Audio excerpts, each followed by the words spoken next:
Next, we are going to learn about the grammar of SONOTAME.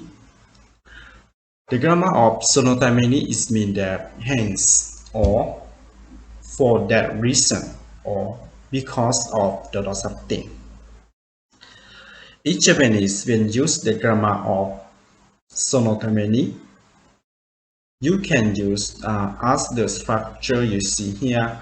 That means you have to have some goal, and after that followed by SONOTAME or SONOTAME, right?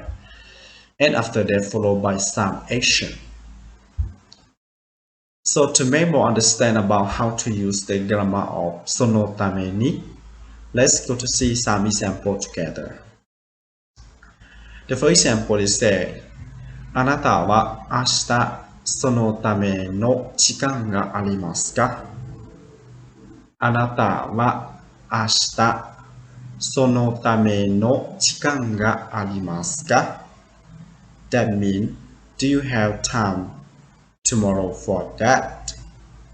Do you have time tomorrow for that? In this sentence, that means that you already promised something or will already say something with your friends that tomorrow you will do something together. So in this case, you already know what you will do. So they don't say the word that you will do, but they say for the time to do that only.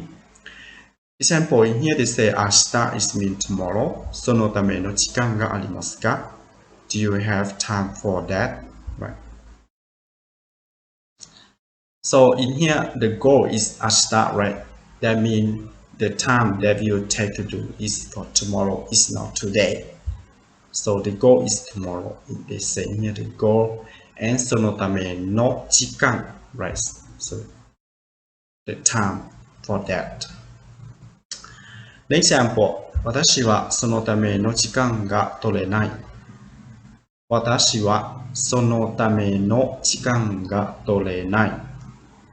Which means that I cannot take time for that. I cannot take time for that. In here we say that they say そのための時間が取れないです。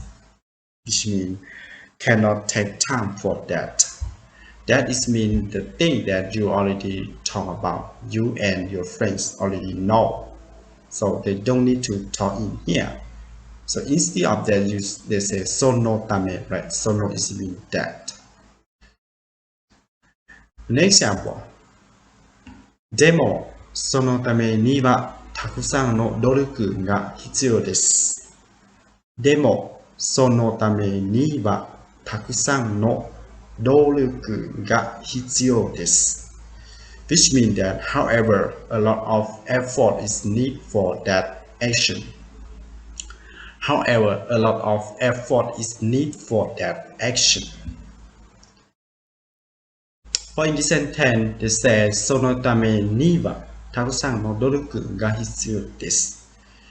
It means that you already talk about something, but in this sentence here, they just cut out from some of the sentence, some of the situation to explain here. So that means to do that, right? So you need to pay attention. You need many effort to succeed or to do that thing. So in Japanese they say そのためにはたくさんの努力が必要です。Right? The next example. 私は留学したいです。そのためには英語を学ぶ必要がある。私は留学したいです。そのためには英語を学ぶ必要がある。Which means that I want to study abroad. To that purpose, I need to learn English. I want to study abroad. To that purpose, I need to learn English. The first they say the goal. The goal in here they say 留学したいです. Want to study in abroad. right? So after that, they follow by SONOTAME NIWA, right? So to make that you can go to study in foreign country or in abroad, they say ego o manabu hitsuyo ga aru. That means you have to learn English, right? You have to learn English or you have to know about English. If you don't know English, you cannot study abroad or you cannot learn abroad. So in here, first they have a goal, and after that they follow by SONOTAME ni, and after that followed by some clause. In here, they say ego o manabu hitsuyo ga aru. That means you have to learn English. For what? For to learn in abroad or to learn in foreign country. So I hope that you understand what I teach in this video clip, and thank you very much for watching my video clip, and please help me subscribe my channel if you haven't. I hope to see you about learning Japanese grammar in the next video clip. ありがとうございました。